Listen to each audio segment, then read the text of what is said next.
everybody, SonGoshuaku live to rank the 14 matches of WWE WrestleMania 41 from least to best. Now, let me make this very clear. There was not a bad match on this show, as I did think this was a good WrestleMania. And so, that being said, number 14 comes to Randy Orton versus Joe Hendry. Say his name and he appears. I believe this match could have gone longer.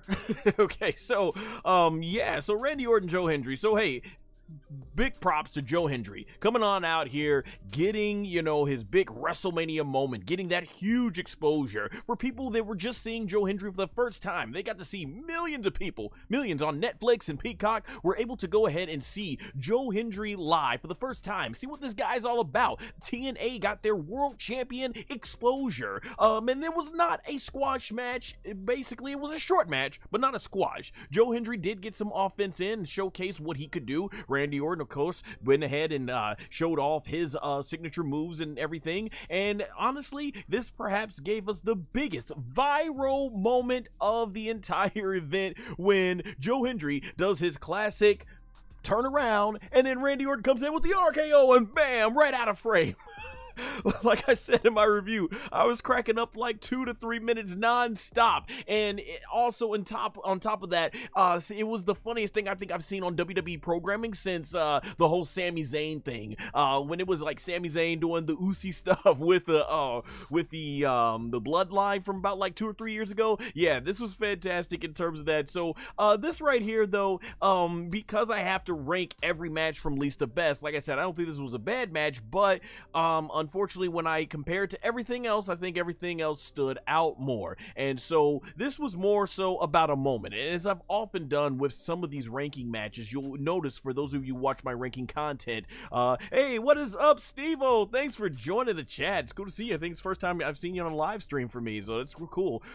My thing is, when you see this going on with these matches early on, something like, I was thinking of, what was it, the cash-ins. Often things that I would say is that it created a great moment, but not necessarily a great match. If I was ranking this based on WrestleMania 41 moments, this would be top of the list. But because it's matches, had to put this at the very bottom, but it did give us a really great viral moment, some good exposure for TNA, and looking back on it, having some time to process now, thinking about it, because when I did my review, I was like, man, you think they would definitely want to showcase the world champion in a much more longer back and forth match and everything. But yeah, I think Joe Hendry though will be good, especially if one day he joins the WWE. So overall, yeah, just got to put this one at the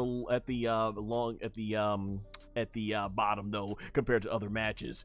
Steve-O in the chat says, I know I'm not always on, but I'm always proud of your work and will support when I can. Hey, I appreciate it, Steve-O. I always appreciated you. One of the OGs that goes back to when I first started doing wrestling podcasting on my main channel, now transitioning over here to my SonGoshuaku wrestling channel. So yeah, always props, man. Steve-O's good guy, man. He really introduced some of us to some of our close wrestling friends out here and expanded. So awesome to have you. And yes, I agree, this was a squash match. It does classify as least for sure. Yeah, I had to put it at the bottom, unfortunately.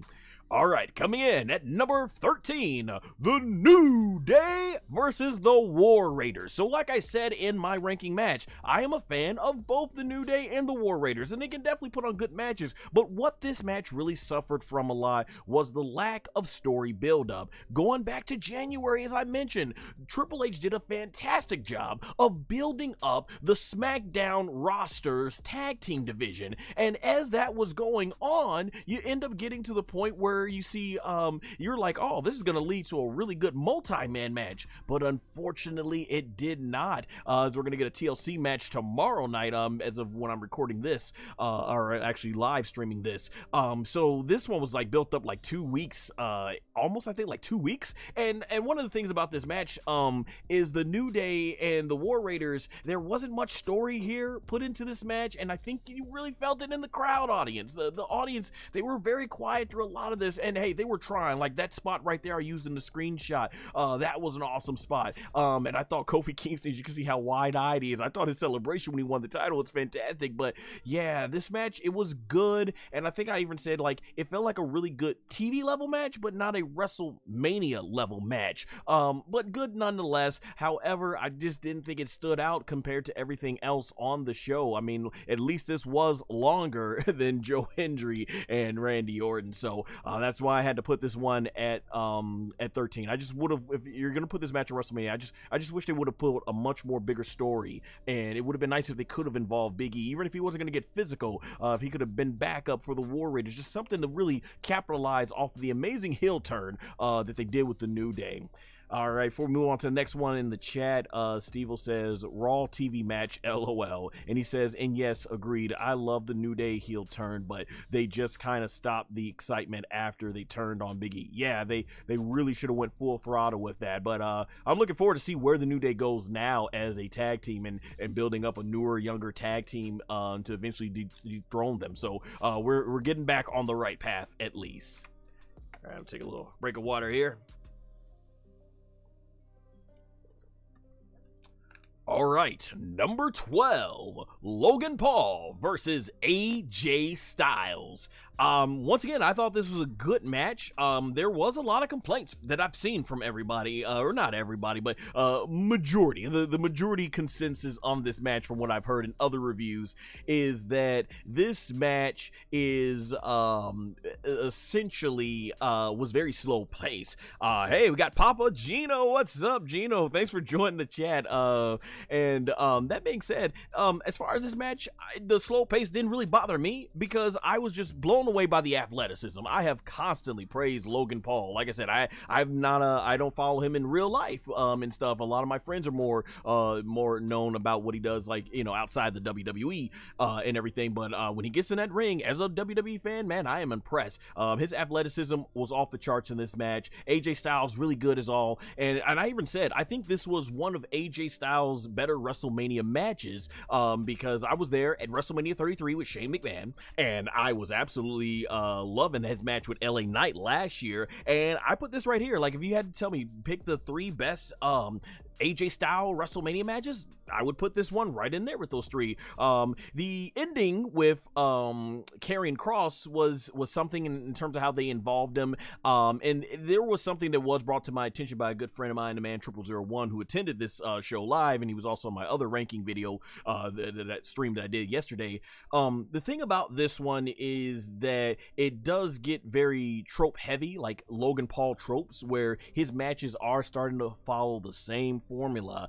You know, his friend comes in with the brass knucks, and you know, he's got to try and find some way to get in there after he puts on this very competitive back and forth match. So they might have to find some way to start adding a little bit more variety, because at this point we all know, yes, Logan Paul is incredibly gifted for his level of experience at doing this, but they might have to start changing it up a little bit. But still, like I said, I actually enjoyed this match, and I probably enjoyed it more than most. But when I look at everything else on the card, I did have to put this in the lower half of it. But I did think the competitiveness of this was and the back and forth and the athleticism that I saw, I thought it was a little bit more for me to get enjoyment compared to the other 2 matches.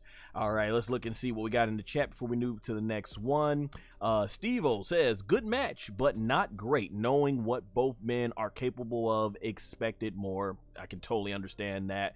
Let's see. Gino says, I like Logan, and yep, shouting out Steve-O there. Steve-O says the Cross storyline may have potential if he turns AJ heel and they align and win matches. Maybe a tag goal, it could work. Absolutely, yeah. The stuff that Cross is doing on social media and online, fantastic stuff. Stuff that I think should absolutely be on his be on programming and everything. And they're not doing it, so hopefully. Cross very talented. I was just seeing another video of him and Scarlett. They are a very charismatic couple, and I think you bring that into their characters instead of trying to portray them as like this spooky type couple, and you show their charismaticness, their charisma as a couple. I think it would do huge business for both of them on WWE. So we'll see where that ends up going.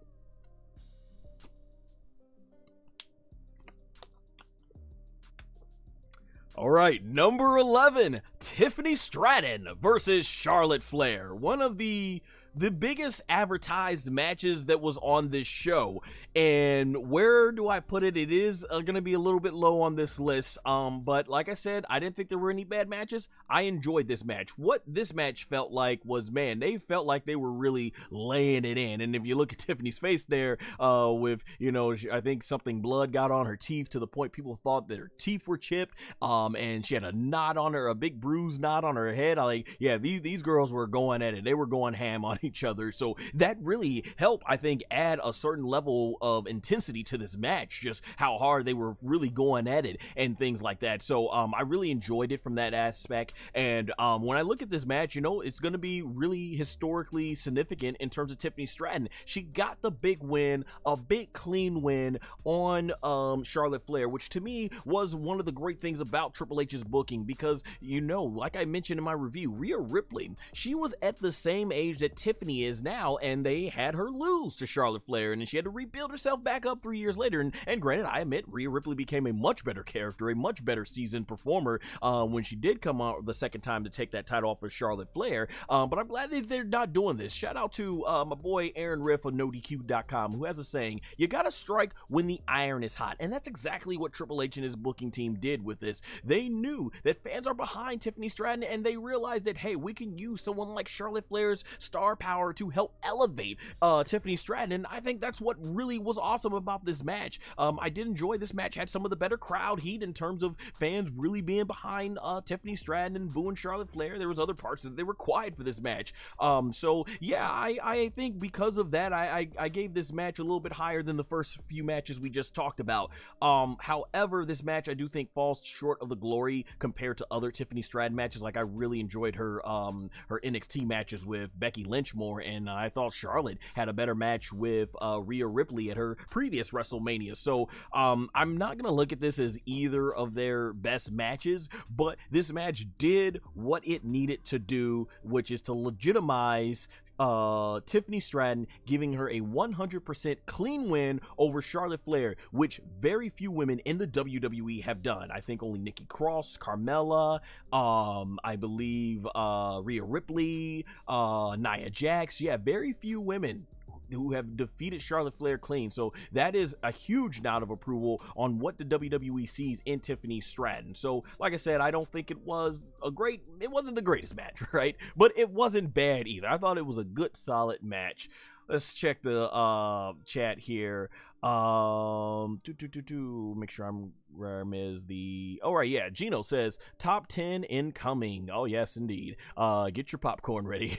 Steve-O says, I honestly didn't think it was a bad match. I enjoyed it, but they do seem to legitimately hate each other. Yeah, it came across that way. And that's good that they were able to put their professionalism aside and work together. Like I said, I thought it added to the match for sure. You said, and apparently Nia Jax doesn't like Charlotte again either, if you heard the roast. Well, yeah, I've heard some of the leaked audio of Paul Heyman's roast. I've read the transcript for Nia Jax and everything. I would like to believe that everyone is just goofing around, and because they knew that cameras weren't on them, they can get more chillax, and hey, maybe they all like just ribbing each other like that behind the scenes, but it's all in good fun, you know, like having that friend where they can say F you for saying that, but you know they really don't mean it and all that stuff and everything like that. So yeah, hopefully that's what it was.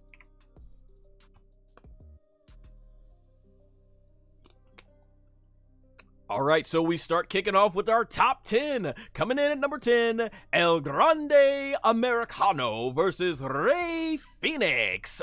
So yeah, man, I thought coming from here, the in-ring action, I thought it was fantastic. You got a lot of great high flying in this, but I really felt like what really stood out in the match was obviously Chad Gable under the mask as El Grande Americano.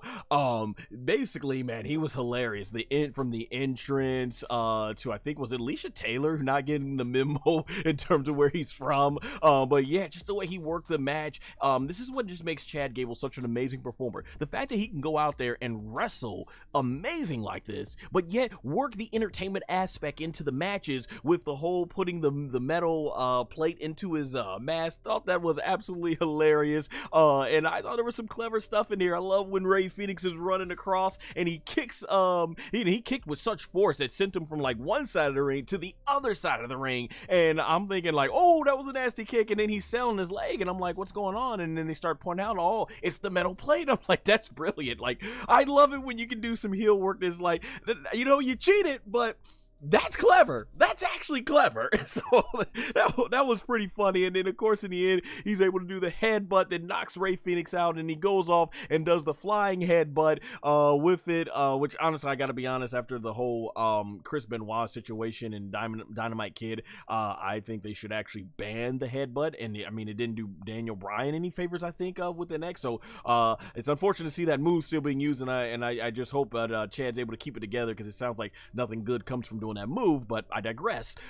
Chad Gable, though, he landing with the headbutt with the metal plate in his mask. 1, 2, 3, picking up the win. I thought was good. Entertaining, this whole gimmick. El Grande Americano, funny. It is unfortunate that Rey Fenix lost his first match, as I'm assuming Rey Mysterio was supposed to lose. Thus, they're giving him a big win there. But it is what it is, and unfortunately, they don't put some of these people into high-profile wrestling matches 48 hours before the big show, just to not risk that. But yeah, this was once again, this was a good match. I enjoyed it, had a lot of fun with it, but I put it at number 10, as I don't think it stood out among the greatest matches on this card.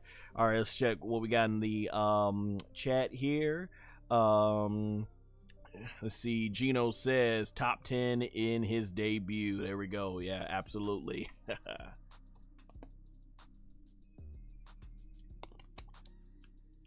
Number 9, Lyra Valkyria and Becky Lynch versus Liv Morgan and Raquel Rodriguez. So this right here was a solid tag team match, but there was certainly a level of excitement, maybe just this being on the second night compared to the first night, that I felt a lot of these other matches that I just mentioned didn't quite have. They were pretty much in, I think the audience sounded like they were pretty much into this for the whole thing. So of course Bayley unfortunately got taken out, and that was apparently the long-term plan, and Becky Lynch comes back to a huge pop, and it's always great to see Becky Lynch come back, and then she comes in here and she wins the tag team titles with Lyra Valkyria. The match was, like I said, it was about as basic of a tag team match. Lyra mostly got worked over by the heels, and eventually she gets the hot tag in on Becky Lynch, and Becky Lynch scores the manhandle slam to Liv Morgan. 1, 2, 3. Lyra and Becky win. So huge moment, Becky getting another tag team title, but more, I think, importantly for establishing the future, Lyra Valkyria ended up being, at least for one night, Lyra 2 belts. So being the tag team and the Intercontinental Champion all on one night. So that was awesome, and as an in moment perspective, awesome.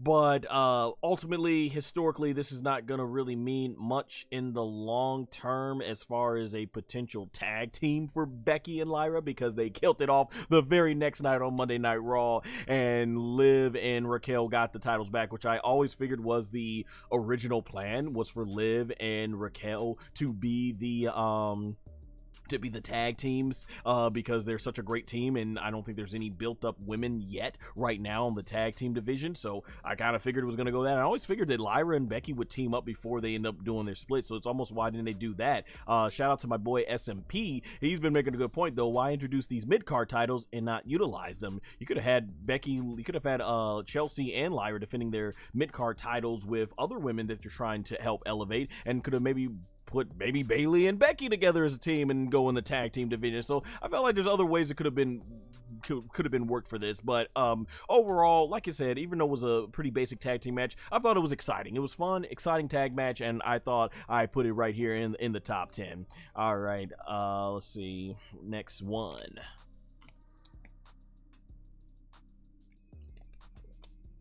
All right, coming in at number 8, Jay Uso versus the Ring General Gunta.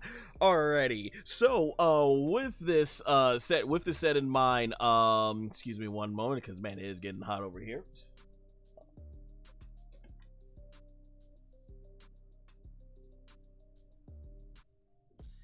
All right, yeah, trying to go to all the sweat off of me. Excuse me for that.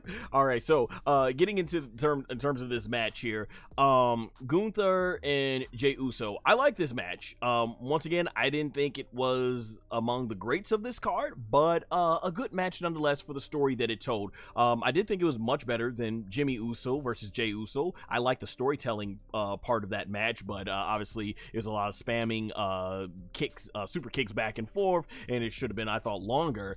In terms of Gunther, I didn't think this was his best outing at WrestleMania either. Definitely loved the match with Sammy last year, and then 2 years before that, loved the match that he put on with Drew and Sheamus. But this was a good match. It told a good story. I love about this match that Jey Uso was upping his wrestling repertoire. He was dishing out some of Gunther's wrestling moves to show that he can do more than the moves that people accuse him of only being able to do. And he was really bringing it to Gunther, sort of like out wrestling the Ring General. And then, of course, in the end, when he starts hitting the super kicks and then he does the splashes to Gunther's front, to Gunther's backside, to Gunther's back, front and back, and then Gunther's barely getting up. He's barely able to hang on, and Jey Uso locks in that sleeper, and Gunther taps out. I loved it because, I thought it could have been executed a little bit better, but I still love the idea of the finish, because Jey Uso making Gunther tap out, it is the ultimate way to stand up to the bully, because man, Gunther all this time talking about, you have simple gestures for simple people, and telling him, you can't do this, you're not that good, and Jey Uso basically out wrestled him and made him tap out. It is the ultimate humiliation for Gunther. The only thing I think could have made it better is if he would have beaten Gunther to a bloody pulp. I mean, he beat his brother to a bloody pulp, so give him that same treatment back. But nonetheless, I liked it. I thought it was good. The opener, it's another match kind of like the Tiffany Stratton and Charlotte Flair. It's not going to go down as one of the greatest all-time matches, but it did what it needed to do and gave Jey Uso a huge moment, and that's why this match will always be remembered. As someone who followed Jey Uso since he debuted with Tamina and his brother Jimmy, I've seen these guys. Oh, Olin Check says you're breaking up slightly periodically. Make sure the streams are going good. All right, I think we're good here. Okay, yeah, let me know in the chats. Thank you for letting me know that, Gino. Hopefully we're really good. Thank you. We really enjoy the production value. All right, I'm glad we're good back here. But yeah, as I was saying, Gunther and Jey Uso, or just Jey Uso in period, it's so good to see how far he has come. I'm just so glad to see him get to this point, win the world title. So much props, because he has worked his butt off with that bloodline storyline and where he is today. This was fantastic, and I think that's what's great about this moment. Now, one of the things about this match with the finish that I was going to mention is, and I believe Aaron Riff mentioned this on his review on NoDQ, is that it felt like you missed the whole drama part by having Gunther tap out as quickly as he did. And I know he tapped out against Ilya Dragunov on the when they faced off in NXT, but to me, like I mentioned in my review, you should have a structure. You should have A, applying the submission, B, the drama of is he or is he not gonna tap out, and then C, the eventual tap out. So that way it's like, oh, he's got it on, is he gonna tap, is he gonna tap, is he gonna tap, and then he taps and like, oh my gosh, here's like, he got the submission, oh, he tapped, oh, yay, Jey Uso won. Like, you didn't give us a chance to really let it sink in, and that's kind of like what we want to see. We want to let it sink in. So I thought they should have gone a little bit longer and milked that submission, so that way we could really build up the drama in this match. You think of some of the greatest all-time battles. Think of Stone Cold Steve Austin versus Bret Hart, which just got inducted as the first match into the WWE Hall of Fame. Think about if Bret Hart would have just put that submission, that sharpshooter on, and Stone Cold immediately passed out. and you never got that cool visual of Austin being defiant and like, basically with the blood running down, which became an iconic image of the Attitude Era, and probably the most famous photo of Stone Cold Steve Austin. Like, that really helped make Stone Cold, that one image alone. And if you don't have that because you decided to have Austin just pass out our way, you don't get that. I did a ranking of the WrestleMania trilogies talking about Triple H and Undertaker in their WrestleMania 27 match. Taker locks in the Hell's Gate, and Triple H grabs the sledgehammer, and they milked it for a long time of Triple H trying to get that sledgehammer to Taker, but he's passing out, then he's got some life, then he's passing out, and eventually he ends up nearly just giving up and taps out before he ends up passing out anyways. And man, it's just the drama, and I think, yeah, that's what really, I think, would have put this match on a better pedestal, basically, for it. But yeah, I thought it was a good match. Gino in the chat says, did anyone really think Gunther was gonna tap to a sleeper? No, I didn't see that coming. I thought it was going to be a pinfall, which I think made it even more shocking. So yeah, like I said, I don't mind him tapping out. I just wish they would have done it sooner. All right, you guys can see what's coming next. Let me take a quick break from right here.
All right, I'm back. Sorry, guys, man. All these hot lights on here making me sweat. I'm trying to make sure I'm staying all geared up here and everything. So, that being said, we move on to number 7, Cody Rhodes versus John Cena. The main event of night 2 and the main event of the entire weekend. The best way for me to describe this match, especially with the new information that The Rock gave us in terms of what went on with this. If you all are fans of Avatar and of course Mick Foley, you may remember there was a part where Mick Foley, or a character that Mick Foley portrayed, that made a parody of The Rock called the Boulder, and he has a very famous line, "The Boulder feels conflicted." And when it comes to me in this match, I feel conflicted as well. You see, what I really like about this match is what had to make me put it right here over those other matches. But then it's what I dislike about this match that made me couldn't put it any further than what it is. So it kind of falls right here in the middle. So in terms of what I like about this match, John Cena worked a more methodical style, obviously meaning to work slower. And I like that because it's so different than what we've seen out of John Cena before. Even when he's hitting like the 5 moves of dooms with the shoulder tackles and stuff like that, in the fireman carry and all that stuff and everything like that, it's one of those things where it's like, oh, okay, John Cena, he was intentionally slowing down and milking the crowd. And this match, I think more than anything, had the most heated. It felt big time. Fans were completely cheering, booing Cody, cheering Cena. Had a big fight feel through the whole match. And I thought that was fantastic. It was something that I wish more heat was on for a lot of the other matches when it came to this WrestleMania card. So I thought that was fantastic. And everything, and you had Cody making his comebacks, and John Cena, he actually was a lot more not getting just beat up for the most part like he did in a lot of his Roman Reigns matches, and the fact he probably was beating up Cody Rhodes maybe a little too much in this match. So I really like that aspect of this match.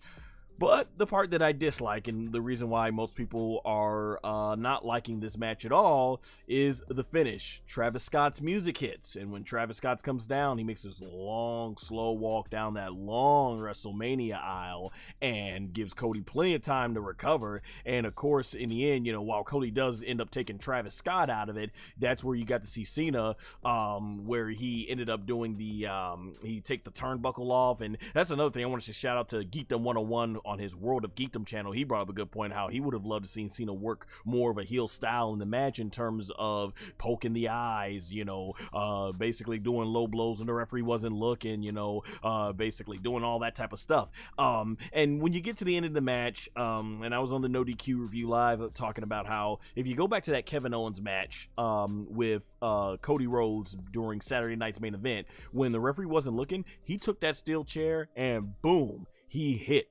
Cody Rhodes. Cody Rhodes hit Kevin Owens with that. Did not give a care. He was giving Kevin Owens a piece of his own medicine. And when you get to this match, it's the same scenario, but this time John Cena's using the chair is the championship. And unlike Kevin Owens, we can all agree John Cena did Cody Rhodes in the story far worse, beating him up, bloody, jumping him with three other guys, basically him and as three guys jumping him with him, Travis Scott, and The Rock, and more about The Rock to come later. So when you get to that part of it, you're like, man, Cody Rhodes should go in here and want to rip these guys apart. And I think they even start the match off with a collar and elbow tie up, which when the feud is heated, you just need to come on out swinging. That's what you need to get doing, and they don't do that in this match. And of course, Cody Rhodes, he takes the moral high ground. He's like, even though you did all that to me, Cena, I can't hit you with the championship, so I'll throw the title and turn my back on you. And then Cena takes advantage, low blow, and it basically gets the attitude adjustment and wins 1, 2, 3, gets his 17th title reign, which I do think is the right outcome. But man, wow, what a disappointment in terms of the way this was executed. Cody Rhodes was the man that beat John Cena. He beat Roman Reigns. It took 4 years for someone to finally beat Roman Reigns. And I'm thinking you're going to have to throw everything at the table to beat this guy. Like, say what you want to about Undertaker when he lost the streak to Brock Lesnar. Yeah, I know Brock Lesnar was part-time, and yeah, I wasn't so much of a fan of, as I myself wanted to see Brock Lesnar at least compete once every pay-per-view at the time. But one of the things that WWE did do is they booked Brock Lesnar very strong up until Goldberg beat him, but then even after that, it was like, I think eventually Roman that finally beat him at SummerSlam 2018. So it was a long stretch before just about anybody beat Brock Lesnar, and then you had to go all the way to 2019 for Seth Rollins to kind of be that new fresh person that was coming up, finally defeating him, getting that clean win. And when you look at something like that, it's like, okay, yeah, they justified why Brock Lesnar ended the streak.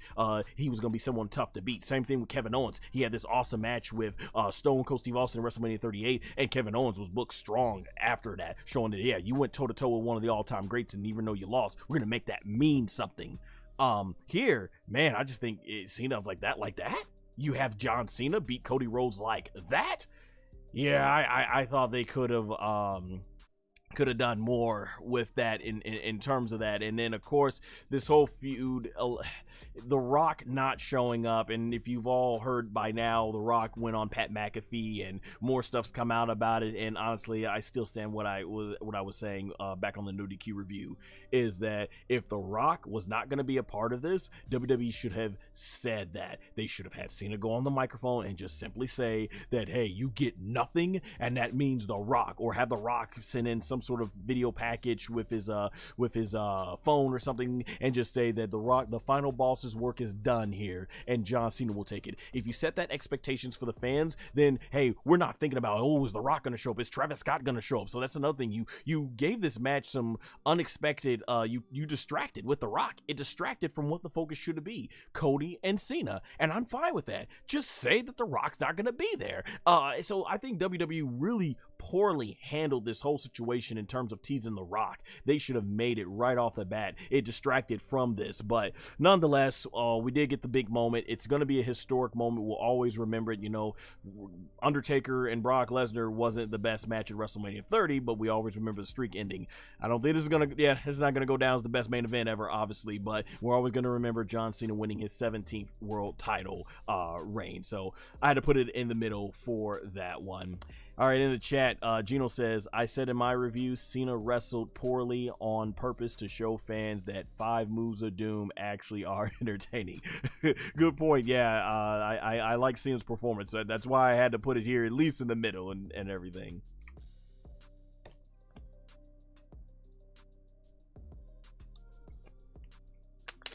All right, as we near the top 6 here, this is where I can finally say we can end the yeah but portion of this ranking, because every single match that I just mentioned right now, previously before this one, it was kind of like, yeah, they did this cool here, but could have been longer. Yeah, this looked really awesome, but the finish could have been good. Yeah, this was a cool moment, but they kind of squandered making something not mean much the next night. So there was a lot of yeah, but as we go here, when it comes to the 6, Papa Gino in the chat says this match had butts though. So when it comes to the next 6 matches, this was clean from just beginning to end and the way it tells a story. So let's get it on here. Jade Cargill versus Naomi coming in at number 6. Love the story going into it. Absolutely did. And when it comes to the match, I am proud of what these ladies did. I thought Jade Cargill looked awesome with her power spots, catching Naomi in midair and turning it into a nice clean jackhammer, and then doing it again, turning it into a fallaway slam. And Naomi's just been awesome. Like I said, I've been a ride or die fan of Naomi since her NXT days. Been doing this for what, 15 years now. Fantastic. And the match that both these ladies put on was awesome. Like I thought it was good. Some people thought it was all right or it was okay, but given what we know about Jade Cargill's experience level, I thought the match was delivered. Both these ladies went out there and told a really good story. One of Jade Cargill's best matches in her career. Naomi really showing what she can actually do when it comes to this big featured match. Having this match, this is the first singles match without a gimmick tied to it for women in WrestleMania history. Like, this was great. I loved it. This was one of the matches I thought very highly of. One of the best matches I think on this whole WrestleMania card, obviously. So I can't say enough good things about this, and I'm certainly looking forward to where this feud goes once Bianca Belair gets added back to the mix.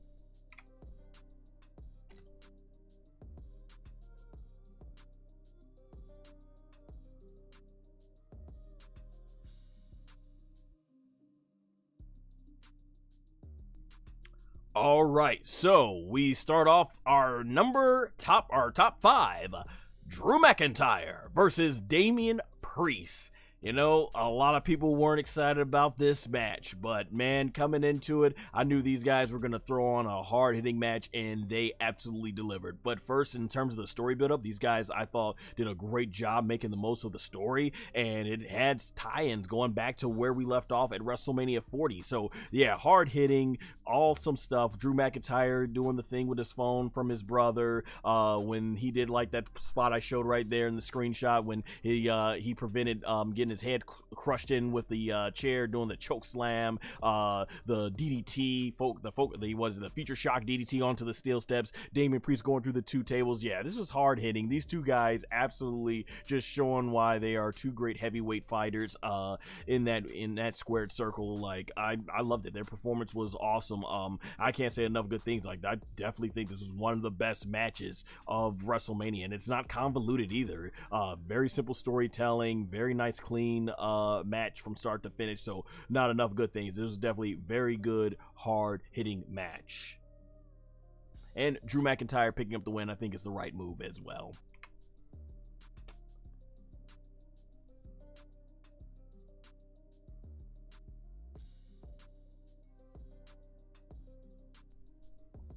All right, we get to number 4. Jacob Fatu versus LA Knight. Yeah. So, man, this match right here was fantastic. Like I said in my review, I thought this was one of LA Knight's best matches in WWE, and I think this was this is Jacob Fatu's best match so far in WWE. So, yeah, these guys absolutely put on a really good match. Love the counters with LA Knight being able to turn into the BFT as his finisher when Jacob goes for the moonsault, and I think that's what made this match stand out, because we've seen Jacob Fatu just be like this running beast running back and forth, and LA Knight I thought looked really strong in this match, being able to counter Jacob Fatu so many times, but in the end Jacob gets the big win for the United States Championship. The right move, once again striking when the iron is hot. Triple H recognizing that Jacob Fatu is over with the audience, and hey, let's go ahead and pull the trigger now on this guy and pushing him strong to the moon and everything. I hope LA Knight does eventually get to that main event picture where you can get at least one world title win or something like that. Yeah, I thought these guys went out there and put on an excellent match. This was certainly good. This was a big highlight of night one for sure. So yeah, Jacob Fatu, LA Knight, certainly a huge standout on this one.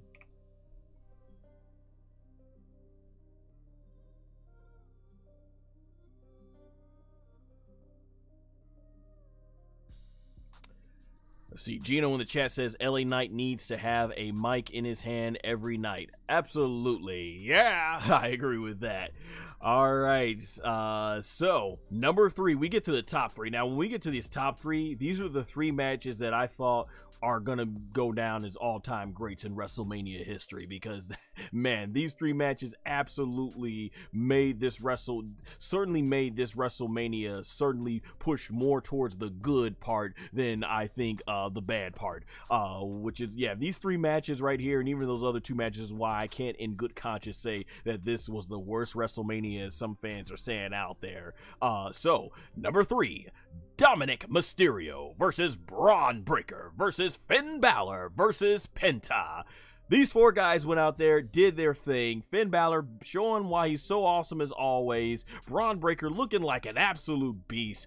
Dominic Mysterio showing how far he's come, and Penta showing why he deserves, why he has earned to be on the big stage of WrestleMania. These 4 guys just had back and forth action, lightning fast, all through it. Something's going on each match. Who's getting the upper hand? This was just fantastic. The audience themselves sounded even more up for this one. This is just fantastic. Once again, it was on night 2 and everything's like that, so it's funny how a lot of these matches are coming towards like night 2, which I did think was the better night.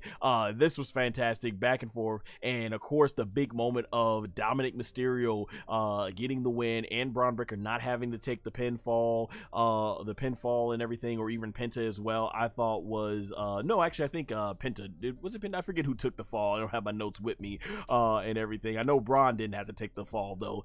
This was fantastic, seeing Dominic Mysterio get that big victory, and seeing him, which most likely was ad-lib, when he heard the audience cheering for him, running back on down and getting there. Oh, Gino says both Lucha Bros taking L's at Mania. Take that, AEW, also Cody and Punk. Oh wow, yeah, a lot of the former AEW stars did take the loss in here. So yeah, but basically Penta taking the loss here. So he did take the loss in this match, but I don't think it hurts him at all though. But yeah, just seeing him come back, to hear the audience cheering for him like that, like I said, is a huge testament to how far Dominic Mysterio has come, and that was just a fantastic moment. Going to be a huge career defining moment for him and his father, now sharing the Intercontinental title wins at WrestleMania. So I thought this was fantastic. This is an awesome fatal 4-way, and Dominic Mysterio definitely on the cups now, I think, of becoming a great babyface.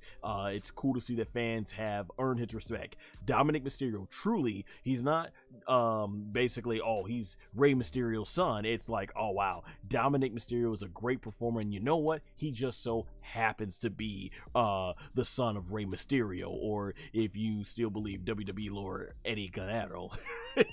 We all remember that. But honestly, this is a fantastic moment. I'm so happy for Dominic Mysterio. I've been pulling for him since he showed up at SummerSlam facing Seth Rollins, and I'm just glad to see how he has developed over the years and just become a much more overall well-rounded performer for sure. Gino in the chat says both of his dads have won the IC title. Great point.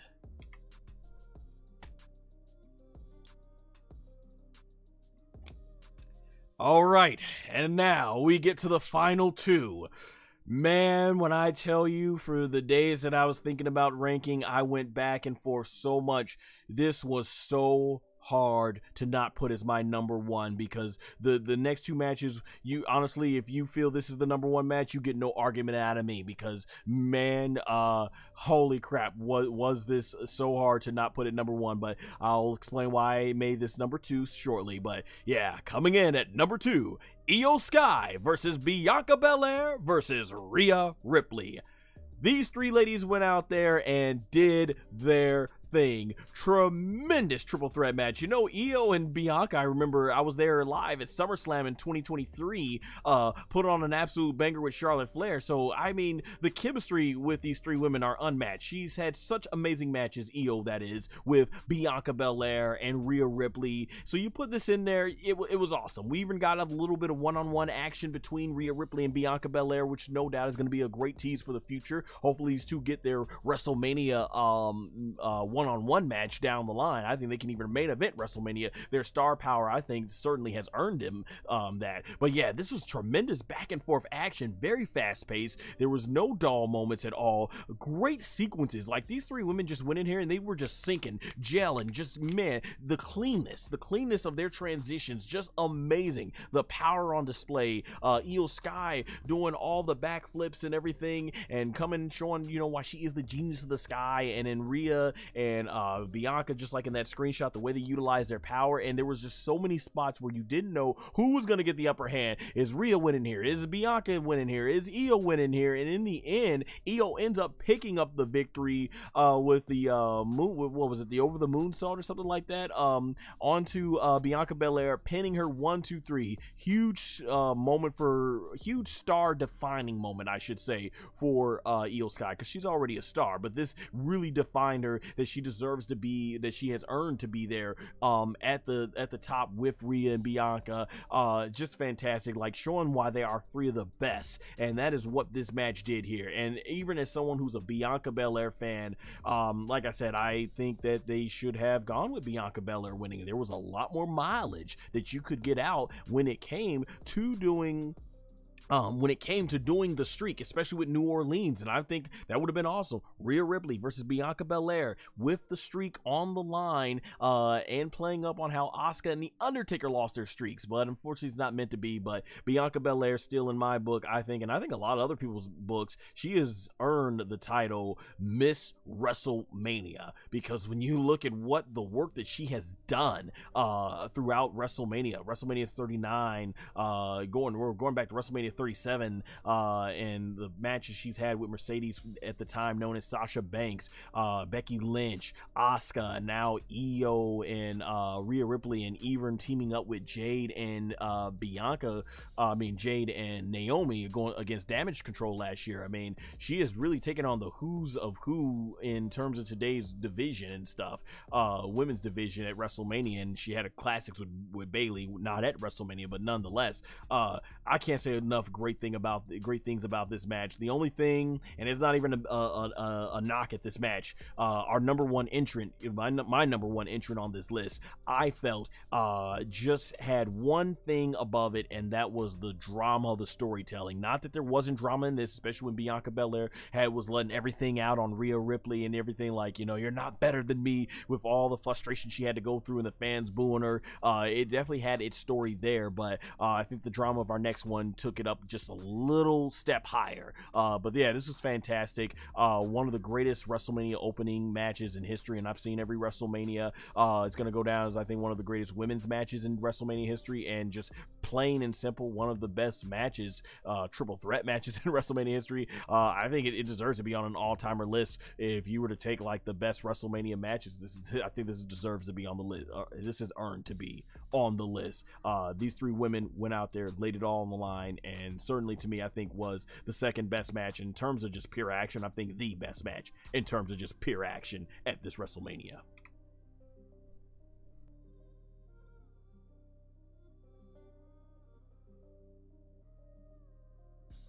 And now we have reached the number one spot, which we are going to acknowledge for sure, no pun intended, or yes, obviously, yes, pun intended. Seth Rollins versus Roman Reigns versus CM Punk. It is great to see CM Punk finally main event WrestleMania as a longtime CM Punk fan. But you put all three of these guys in the ring, magic happens. More or less what the women did in the opening match the following night. Seth Rollins, Roman Reigns, CM Punk went out there and told a tremendous story. Absolutely put on a huge match.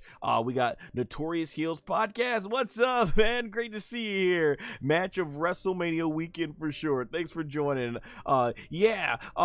Man, fantastic. Three of the best storytellers, three of the all-time greats, three masters of their crafts going in there. And this match had everything from brawling the crowd, that amazing jump leaping frog leap that Roman Reigns did to both of them, the storytelling, how they all kept going back, just very much like in the women's triple threat match. Amazing near falls. You got that out of here. This is tremendous. Just can't say enough great things, but the drama of the storytelling, like I said, it's funny, both the triple threat matches for this card, they certainly had what I would say, they had convoluted ways of getting there. Like, I would have been fine with singles matches for them, had they done like Io Sky and Bianca Belair, or Io Sky versus Rhea, and then have maybe Bianca be in the triple threat match to keep her streak going in tag, and you can have Io beat Rhea there, and then just like this, I would have been okay with Seth versus Roman or CM Punk versus Roman to be in the main event, but they put them together in the triple threat match, and those three ladies and these three guys, they absolutely stole the show. And getting back to this match here, man, Paul Heyman's performance, he was tremendous as well, getting in there, and we knew it was coming, him going ahead, doing the low blow to CM Punk, getting angry because he turned against his tribal chief, and then Roman's like, I got this, and then he's telling like, go ahead, hit Seth, and you knew like, oh, Roman, this didn't end well for you last year. And as he's about to hit Seth in the back, boom, the low blow to Roman Reigns. You know why wrestlers don't wear cups, knowing things like this can happen, especially with all the animosity in this match. I don't know why, but it's one of those funny story tropes and everything. But yeah, you get to hear where CM Punk and Roman Reigns have both been portrayed by both been portrayed by Paul Heyman, and Seth Rollins picking up the win, 1, 2, 3, which I have to say, looking at where it's going, Braun Breaker with this new Dangerous Alliance, modern day Dangerous Alliance, Braun Breaker, Seth Rollins, and hopefully maybe Becky Lynch being added to the mix. I thought this was fantastic, especially as it's going to help build towards the future. It doesn't do much for, I guess, for Roman Reigns versus CM Punk, because now it's kind of like they're going to be allies almost, as they have a common cause, but hopefully we do get that eventual one-on-one match with Roman Reigns and CM Punk. But yeah, this triple threat match was awesome. It was like a master class at storytelling, and that's what these three guys did. They went out there and told a great story, great drama. Like I said, if this is your number 2 on the list and you want to pick the women at number 1, no argument out of me. It could have really gone either way, but for me, that extra story drama, that extra drama that they added to the storytelling part of this match made it, to me, the number 1 match of WrestleMania Night 1 and the number 1 match of the entire WrestleMania 41 weekend. And I also wanted to mention, because I did mention in my review, I thought the set for WrestleMania this year looked awesome. They had the fans integrated to it. The stage looked awesome with a theme-like hotel that you'll find in Las Vegas. So I thought that was really awesome. I was there at WrestleMania 33 with that amazing, greatest set I've ever seen for WrestleMania, and I'm glad I got to witness it in person. WrestleMania 39 set was awesome. I thought the WrestleMania 29 set was awesome too. So yeah, definitely this is up there with all-time great WrestleMania sets, and I love having the audience integrated into it. That was fun as well to see. And so, yeah, we conclude my ranking of the WrestleMania 41 matches. Make sure to let me know in the comments what your ranking is as well. But that being said, we're gonna move on to the chat. Let's see here. Yeah, Notorious Heels podcast said match of the WrestleMania weekend for sure. Also shout out to Notorious Heels podcast. Check out, they do fantastic work as well with their reviews and everything. So I wanted to give a shout out there. Definitely check out. And also Notorious Heels, check out Papa Gino 0017. He does some awesome wrestling content as well. So I'm glad we're here to support one another here in the pro wrestling community. That being said, Papa Gino says, great list, great video. Thank you. Hey, thank you, Gino, for the support. I thank you for coming out and everything. Like I said, this is my new YouTube channel, second YouTube channel where I'm putting all my wrestling content. I'm going to be transitioning my older wrestling content from 2018 to 2024 slowly but surely throughout the year onto this new channel to give it more of a focus. But if you're a Dragon Ball fan and want to see my acting journey as well, still definitely head over to my main channel. Almost like 20 subscribers away from hitting 7,000 there, and hopefully this channel will start building up as well.